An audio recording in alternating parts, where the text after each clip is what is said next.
बिस्मिल्लाहिर्रहमानिर्रहीम। Assalamu alaikum. Dear students, how are you? I'm your teacher Muhammad Riaz with lecture number 6, chapter 5 about circular motion.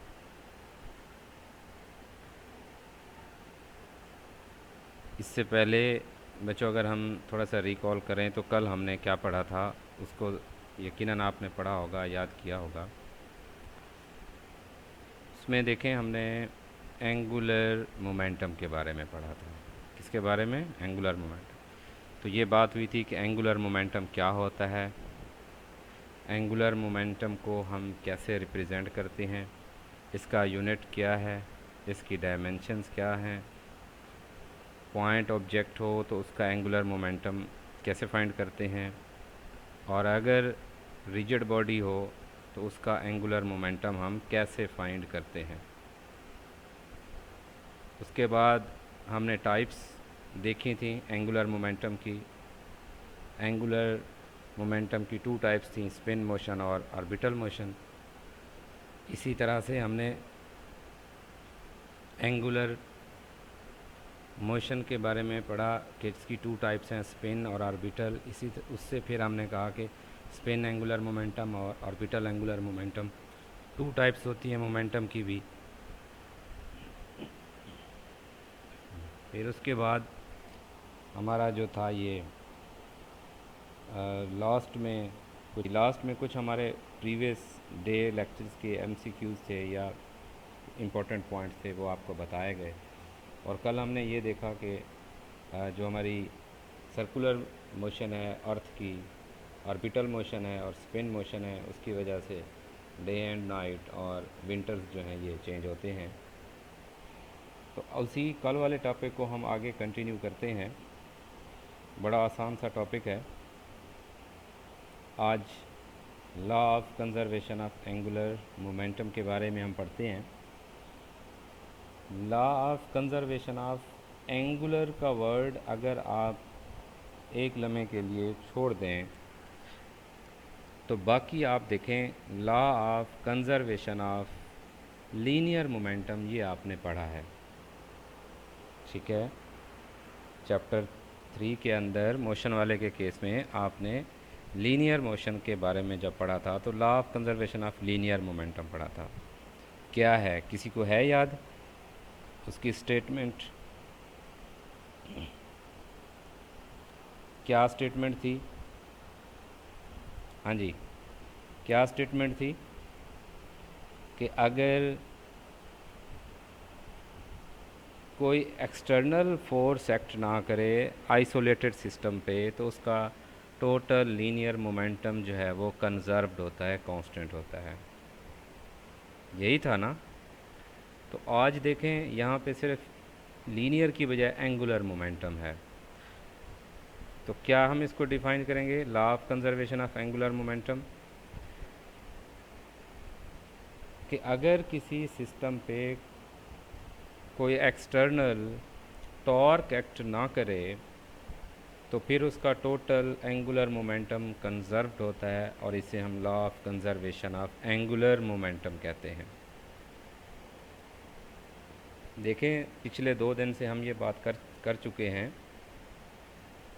कि जो काम force का होता है लीनियर मोशन में, एंगुलर मोशन में वही काम किसका होता है, टॉर्क का।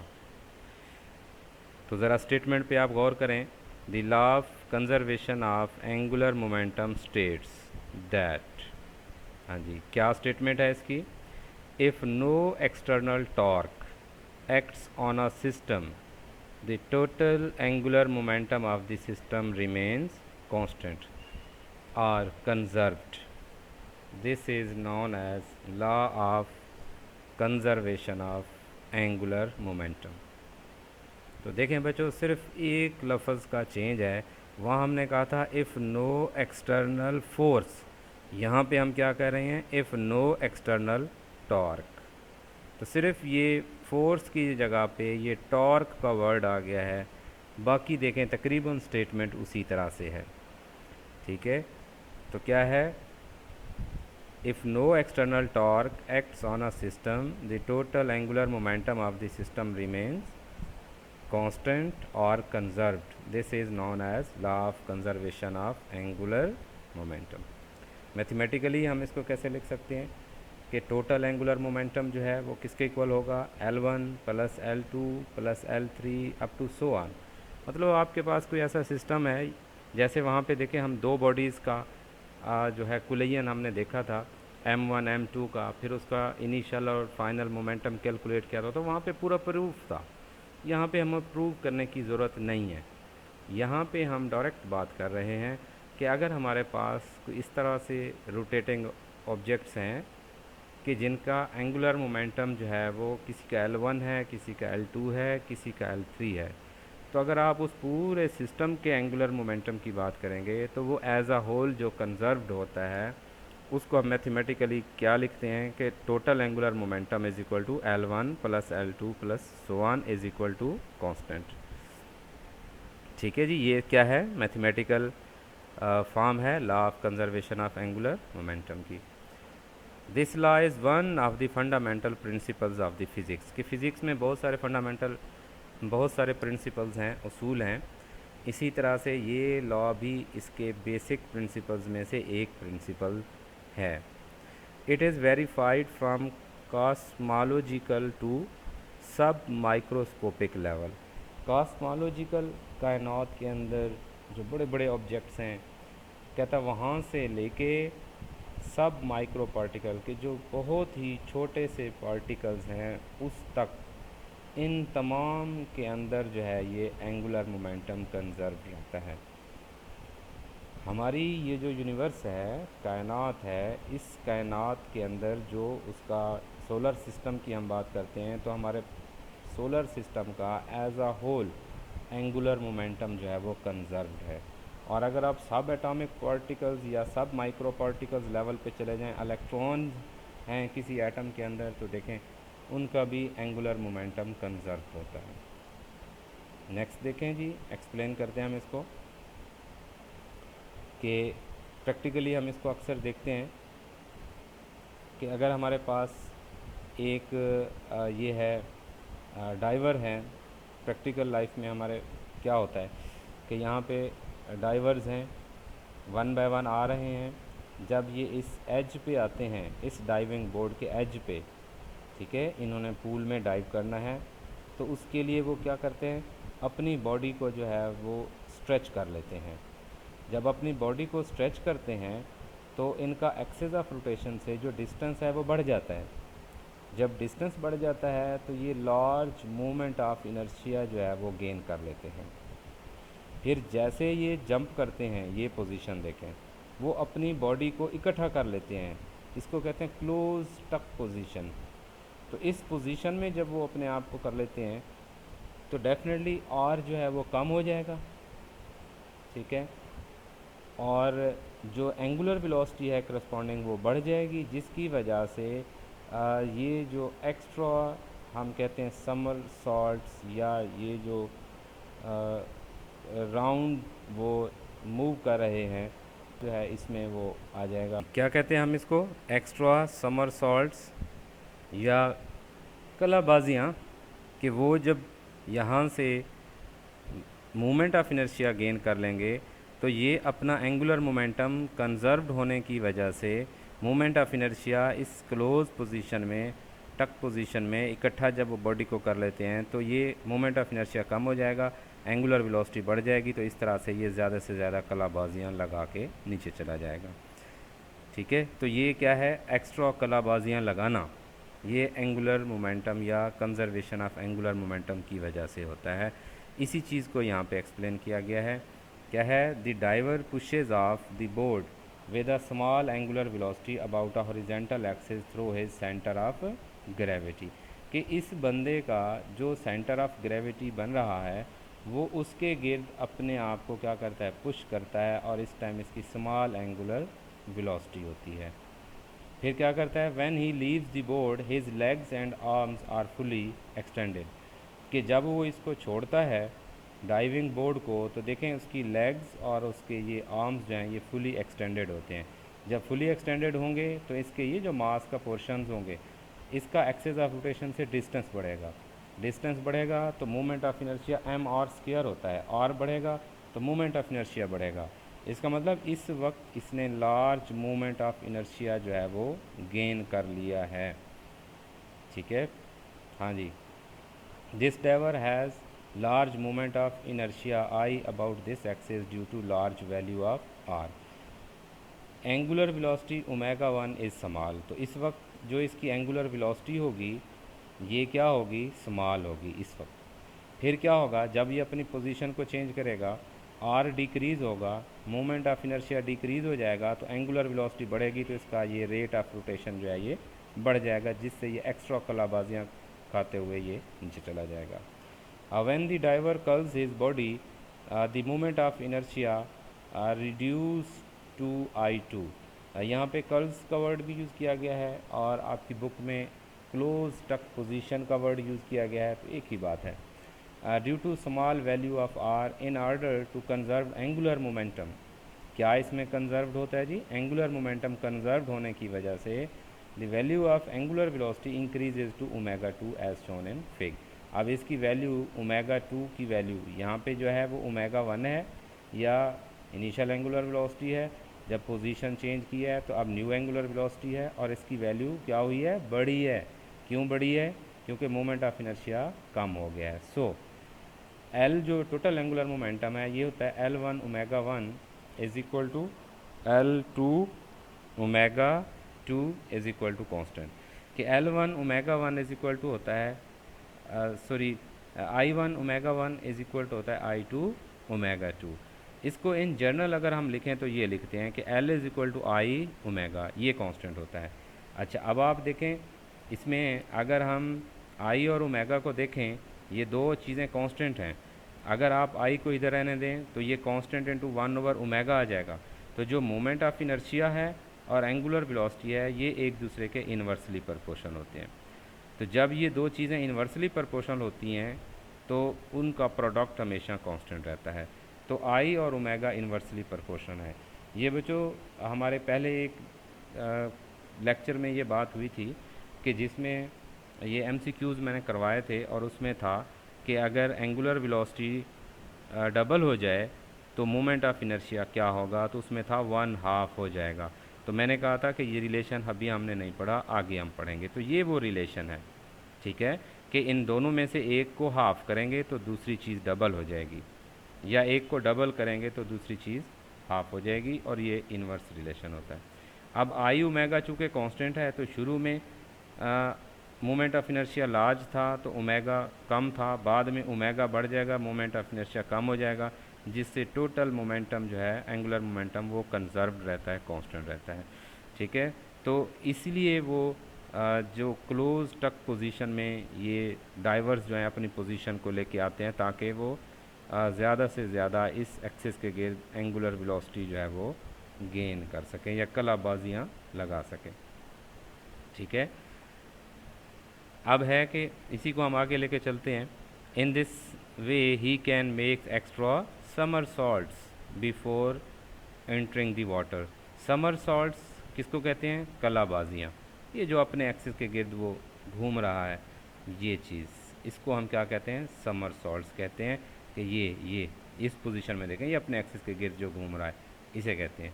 तो इससे वो कहता है कि मोमेंट ऑफ इनर्शिया गेन कर लेता है, बाद में पोजीशन चेंज करके एंगुलर वेलोसिटी गेन कर लेता है, इनर्शिया मोमेंट ऑफ इनर्शिया कम हो जाता है। तो इस तरह से ये उसको एक्स्ट्रा समरसॉल्ट्स परफॉर्म कर सकते हैं।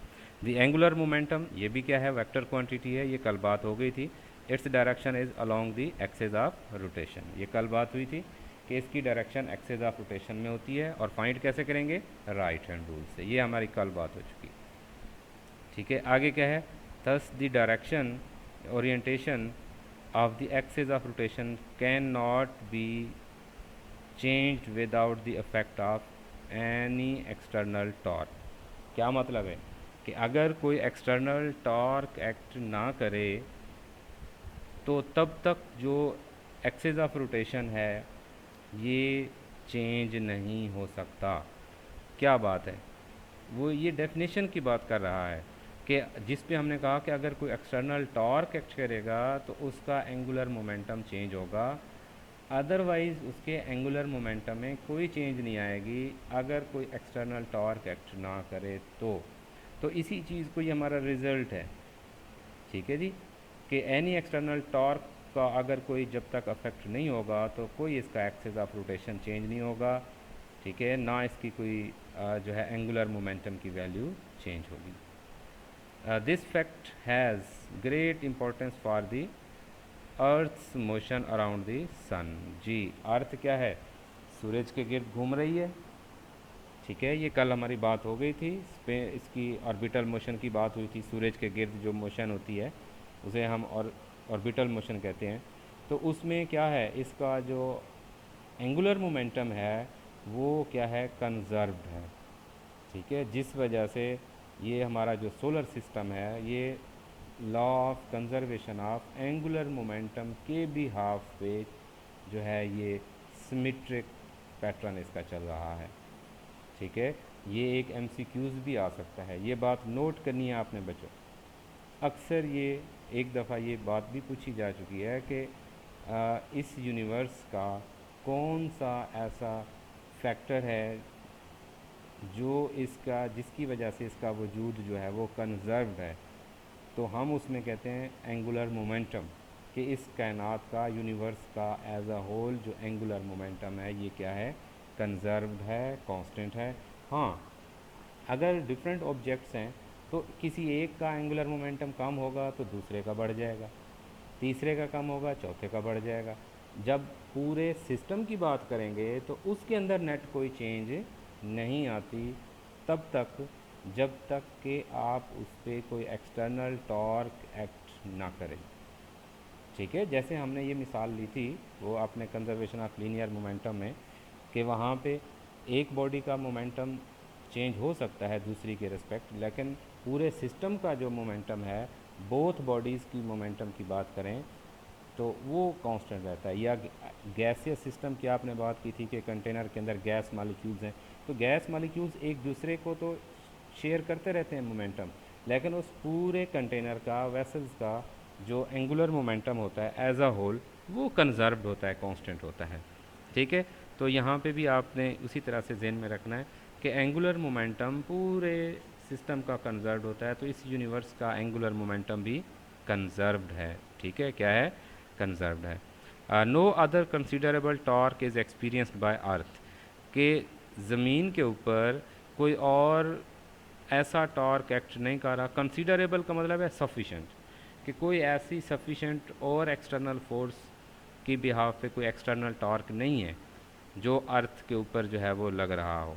Because the major force acting on it is the pull of the sun, कि सूरज जो उसको ग्रेविटेशनल फोर्स प्रोवाइड कर रहा है उसकी वजह से जो टॉर्क प्रोड्यूस होता है उस टॉर्क की वजह से इसका एंगुलर मोमेंटम है। तो ये उसका एक एक्सटर्नल मैकेनिज़्म है, एक्सटर्नल कोई इतना ऐसा कोई टॉर्क नहीं है। जब कोई एक्सटर्नल टॉर्क नहीं है तो we can say that the angular momentum of our earth that is revolving, orbiting around the sun is always या is also conserved. The earth's axis of rotation therefore remains fixed in one direction with respect to the universe around us, कि इस पूरी universe जो हमारे गिर्द है, पूरी universe से मुराद बाकी भी प्लैनेट्स हैं ना अर्थ के अलावा, तो उन प्लैनेट्स को अगर हम देखते हुए पूरी यूनिवर्स की बात करें तो हमारी अर्थ के ऊपर कोई और एक्सटर्नल सफिशेंट या कंसीडरेबल टॉर्क जो है वो एक्ट नहीं कर रहा। इस वजह से हम कहते हैं हमारी अर्थ का जो टोटल एंगुलर मोमेंटम है वो कंजर्व्ड है, इसलिए इसका एक्सिस ऑफ रोटेशन जो है वो भी क्या है, फिक्स है, ठीक है, और ये अपनी एक फ़िक्स डायरेक्शन में जो है वो अर्थ रोटेट कर रही है। तो ये आज का हमारा टॉपिक था। इसकी कुछ एप्लीकेशंस हैं कि कहाँ पे मोमेंटम कंजर्व्ड होता है और इसको अप्लाई करके जो है वो यूज़ करते हैं, हम अपनी एंगुलर वेलोसिटी को कम ज़्यादा कर सकते हैं। जैसे कि वो कहता है आइस स्कैटर्स हैं, ये आइस के ऊपर जो स्केटिंग करते हैं हम, तो वो स्केटिंग जो लोग कर रहे होते हैं उसमें देखें वो अपनी बॉडी की पोजीशन को चेंज कर होते हैं, कभी कम करते हैं, कभी ज़्यादा करते हैं, कभी सीधे हो जाएंगे, कभी साइड पे हो जाएंगे। तो अपनी पोजीशंस को चेंज करके वो इसको एंगुलर मोमेंटम को कंजर्व रखने के लिए कभी ओमेगा को बढ़ा देते हैं, कभी उनका और मोमेंट ऑफ इनर्शिया बढ़ जाता है। तो ये उसकी वहाँ पे एप्लीकेशंस हैं। ठीक है, फिर इसी तरह से ये जो नेक्स्ट है हमारे पास ये बैलेट डाउन।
जी, तो एग्ज़ाम्पल्स एप्लीकेशंस की हम बात कर रहे थे कि उसमें क्या है, बैलेट डांसर है, वो भी इसको क्या करता है, यूज़ करता है इस लॉ को टू शो स्पेक्टिकुलर फीचर्स। स्पेक्टिकुलर्स का मतलब होता है शानदार फीचर्स करना में। तो बहुत अच्छे अच्छे स्टेप्स जो आपको देखने में मिलते हैं, आमतौर पे बच्चियाँ करती हैं, या सर्कस के अंदर जो फनकार होते हैं वो इस तरह का डांस करते हैं। तो वहाँ पे भी ये इसकी एप्लीकेशंस हैं एंगुलर मोमेंटम की। अब ये क्वेश्चन है आपकी बुक में साइड पे पैच दिया हुआ है, why does the coasting rotating system slow down as water drip into the beaker. देखें, ये हमारे पास एक बीकर है, उसके अंदर एक वाटर रखा हुआ है, ये हम इसको क्या करवा रहे हैं, रोटेट करवा रहे हैं। तो ये वाटर जो है वो तेज़ी के साथ रोटेट कर रहा होता है इसके अंदर। जब आप एक ड्रिप उसके अंदर ये वाटर ड्रॉप्स ऐड करते हैं, तो जैसे ये वाटर ड्रॉप्स हम इसमें ऐड करते हैं, ये वाटर ड्रॉप्स की वजह से क्या होता है कि इसके अंदर हम देखते हैं जो पानी है वो क्या हो जाता है, स्लो डाउन हो जाता है। ठीक है, कि जैसे आप उसके अंदर क्या करते हैं, सिस्टम जो है स्लो डाउन हो जाता है, कि ये इसकी जो रोटेशन है वो रोटेशन स्लो हो जाती है जैसे हम इसमें पानी ऐड करते हैं। कहता है ऐसा क्यों है, देखें ये भी law of conservation of angular momentum है कि I1 I2 is equal to I1 omega one, sorry, ये I1 omega one is equal to होता है I2 ओमेगा टू, या as a whole law of conservation of angular momentum की वजह से होता है कि जैसे आप इसमें वो ऐड करते हैं, मास ऐड करते हैं, तो इसका जो मोमेंट ऑफ इनर्शिया है वो बढ़ जाता है, जिससे एंगुलर वेलोसिटी जो है वो कम हो जाती है। तो इस सिस्टम की एंगुलर वेलोसिटी इसलिए कम हो जाती है। ठीक है, in the beginning there is less water in the coasting rotating system. हाँ जी, तो क्या है, ये हमारा जो कोस्टिंग रोटेटिंग सिस्टम है पहले। जी बच्चों, तो ये है कि शुरू में उसका एंगुलर मोमेंटम जो है वो कंजर्व रहने के लिए जो वैल्यू है वही आखिर में होगी। तो उसके लिए क्या होगा कि मोमेंट ऑफ इनर्शिया शुरू में कम था, मास कम था, बाद में जैसे ही आप और वाटर ऐड करेंगे तो इसका मास बढ़ जाएगा, मोमेंट ऑफ इनर्शिया बढ़ जाएगा, तो एंगुलर वेलोसिटी कम हो जाएगी। तो ये वजह है। I is small when water drip into the beaker, its mass m increases, due to which I increased, and as a result its angular velocity omega decreases in order to conserve the angular momentum।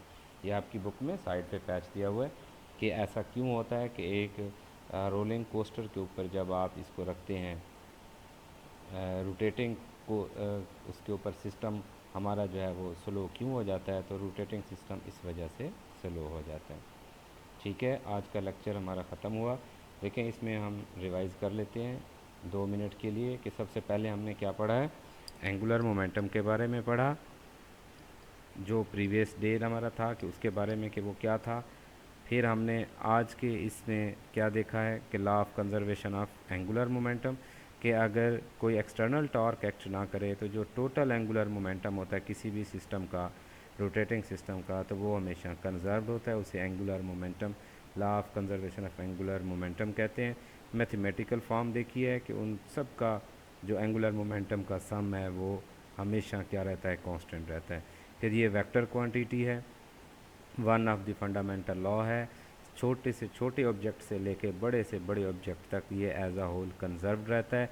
फिर हमने कहा practical life में इसकी example देखें कि ये जो diving board पे ये डाइवर्स होते हैं, आते हैं तो यहाँ पे आके अपनी पोजीशन चेंज करते हैं, या अगर आगे शॉर्ट क्वेश्चन भी आएगा सेम यही चीज़, ठीक है, तो आपने याद रखना है। तो इसमें ये बॉडी को डाइवर्स जो है ये आर्म को यहाँ पे स्ट्रेच कर रहा है, फिर ये जंप करने से पहले देखें उसने अपने लेग्स को और आर्म्स को स्ट्रेच किया, large moment of inertia gain किया, फिर अपनी बॉडी पोजीशंस को ये क्लोज पोजीशन में लाते हैं, उससे इसका rate of rotation angular velocity बढ़ जाती है to conserve the angular momentum. इस बिहाफ पे ये एक्स्ट्रा कलाबाजियाँ या समरसॉल्ट्स जो है वो लगा सकते हैं before entering into the pool.